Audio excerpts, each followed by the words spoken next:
Hello, my name's Bev and I'm the author of the book Please Eat, A Mother's Struggle to Free Her Teenage Son from Anorexia, which describes our family's battle with the deadly eating disorder, anorexia nervosa, which my teenage son Ben developed back in 2009. Welcome to chapter 16, which is called Big Bad Mum. At the next CAM session, the demon is back. I want to have a quiet word with Sarah about the play acting, but she spirits Ben away so quickly I don't get the chance. And as they have their 60-minute session, I know the demon won't mention it. Instead, it spends the whole session convincing Sarah that what remains of Mum's eating plan isn't doing him any favours. Back home, the demon is in its element. Ben refuses to eat anything that isn't a diet or zero fat food and continues to fly off the handle at meal times, screaming, shouting and headbanging and browbeating me into switching evening meal plans at the 11th hour for a safer recipe. Despite the real Ben's recent confession, nothing has changed on the behaviour or eating front. I feel as if I've been rendered powerless while I just sit there and watch him eat what he likes. Calorie counting still, yes, but deciding on his own daily limit. I'm far from happy, but there's little I can do. The idea, from what I gather from the hurried 5 minutes I managed to grab with Sarah after the last session, is to experiment to see what the scales say in relation to how much Ben has eaten. Hopefully this will prove to him that he does need to eat more and won't suddenly balloon out into obesity. At the same time, Alice and Sarah will continue to drip feed the concept of introducing fats in order to make Ben's diet more balanced. And now that he's slipped into the healthy weight range, he's in a far safer place. In other words, he's not going to drop down dead tomorrow. My natural instinct as a mother is to continue feeding him with the eating plan at the same time as working on the fats phobia and everything else. I'm impatient. I just want the old Ben back as quickly as possible. But Ben's already showing signs of cracking and rebelling, and Sarah believes a softly approach is much more likely to work. Paul backs the decision, saying, "They're the professionals. You're just a mum. What do you know?" Away from CAMS, the demon continues to rage and make my life unbearable. Often I'm terrified Ben will go too far and take his own life, either by accident or by design. It's as if he's been completely consumed. He is unconsolable. "I want you to know you can call me whatever time of day or night," says Sue the next day. "Please don't hesitate. Not for a moment. Just call me. If I can't come round, I'll send Dave around. We are here if you need us." Sometimes my mum sits with Ben while I visit Sue, which I try to do at least once a week. Much of the time I daren't leave him in the house alone. My sister too continues to be incredibly supportive. Often on Sundays, when Paul's at home to keep an eye on Ben, I rush over to her house sobbing as she hands me tissues, coffee and sympathy. During the week, with Paul working away from Monday to Friday, the demon is making my life hell. It will devise all manner of emotional blackmail threats to stop me from phoning Paul for help, calling in Sue or Dave or my sister and her partner, usually along the lines of Ben taking his own life or leaving home.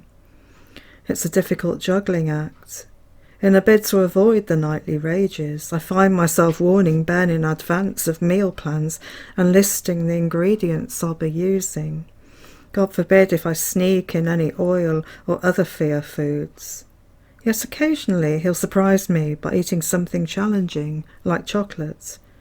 But what I'm not aware of is the sheer amount of punishing exercise he does afterwards to compensate. For a while, Ben's weight only decreases slightly and CAMS are pleased with his overall progress. Meanwhile, I'm finding it harder than ever to be Ben's carer at home because whatever I say or do, the demon bites my head off. "CAMS say you've got to take a back seat," it yells at me. They say you're a naturally anxious person and you worry too much, and it's not helpful to me. I urgently need to set up a private meeting with Sarah. I tell her about Ben's breakdown, about how the so-called improvements we've been seeing are false, and that Ben is just play acting. I say that the anorexia thoughts are controlling him more than ever. They control everything he does. He is completely trapped by them. But Sarah is adamant that softly approach is the best one. Okay, part of me says I need to relax a bit more and not be so paranoid that he'll take off into the depths of anorexia at the slightest reduction in calories. However, the other part is desperate to get my son back, and the sheer snail-like pace of the treatment is driving me to distraction. But, as I remind myself, no one ever said it would be quick. Am I being too impatient? Am I worrying unduly? Are Ben's occasional trips into the land of the normal the chink of light at the end of the tunnel? Am I hindering progress by nagging and over-focusing on food? I really don't know. I haven't got a clue. The road gets rocky when Ben has to go into school on 2 consecutive days to sit his GCSE art exam in May. Each exam lasts several hours. Although the school has arranged for Ben to sit the exams alone in an ante-room just outside the main arts room, his stress levels begin to soar as the big day approaches. The demon surfaces in all its horrific glory as Ben is faced with 2 problems: school and what he refers to as sitting around all day doing nothing. In other words, unable to shoot off and do hundreds of sit-ups and press-ups or run around the grounds. On the Sunday before the exams, I rush over to my sister's for some TLC. On day 1, Ben howls and swears all the way to school. By the time we arrive, he's in pieces. He can't even get out of the car. In the end, he summons up enough courage to rush across the car park and through the other buildings to the arts block, eyes firmly on the ground in case he bumps into anyone he knows. He spends the remainder of the 2 days trying to stay invisible. He later confesses to me that whenever the exam invigilator was out of the room, he immediately downed tools, lay on the floor and forced himself to do sit-ups, press-ups and crunches. Not surprisingly, Ben doesn't get a great mark in GCSE art. Ben, who is natural at the subjects and who is easily an A-star student. On the plus side, Ben manages to go into school for the pre-exams English party. On the minus side, he flees from the classroom partway through, unable to cope with all the canapes and cakes being served. Staff spend the best part of the morning trying to locate him. Eventually, someone finds him curled up in a fetal position behind the school chapel, weeping. I get a call from the deputy head. Can I come in and take Ben home? However, Ben surprises me by successfully attending the Year 11 end of exams formal meal. Astonishingly, considering the recent school chapel incident, I have a handful of photos showing Ben messing around with his friends afterwards, looking much like any other boy, holding a pen in his teeth at a careless angle, his white school shirt covered in scrawled messages of goodwill. Is this a chink of light at the end of a tunnel, I wonder? Back at CAMS, in an attempt to reverse the creeping weight loss, it's agreed that Ben will increase his calorie intake by an extra 200 a day. On this occasion, my incessant nagging has obviously worked. Ben reluctantly agrees. I say that if he continues to lose weight, then I want to take back control of the eating. Thankfully, this is agreed too. Every 4 sessions, we all get together for a family session. Ben, Sarah, Linda and me. I think Ben can continue taking charge of his own eating for another week. Linda pipes up at the next session before I can object. Ben has gained 0.1 of a kilo. The demon spends the rest of the day punishing me for the massive weight gain. And of course it has no intention of allowing Ben to eat an extra 200 calories a day. Cam suggests it might be a good idea to send us on a series of group sessions aimed at helping Ben to manage his anxiety. The venue is the Cam's inpatients unit. One hot, sunny day in June, Ben and I arrive at the unit, a large 18th century former country house surrounded by high fences and locked gates. Either they don't want anyone to get in, or they don't want anyone to get out in a hurry. It is like Fort Knox. We join the others at a large table in the canteen. Most of the other teens on the course appear to have varying degrees of OCD. Ben is the only one with an eating disorder. My heart sinks as a sandwich lunch is brought over. Plate after plate of unappetising NHS sandwiches. Then they place an enormous plate of fried potato chips on the table, together with some fruit juice and crisps. While the others tuck in, Ben just sits there looking miserable.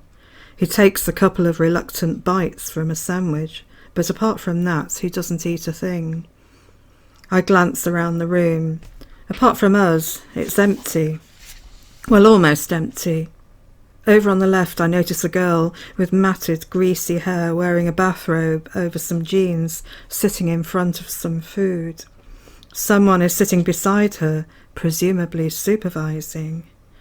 The girl is skin and bone. If I think Ben looks bad, then she looks 1,000 times worse.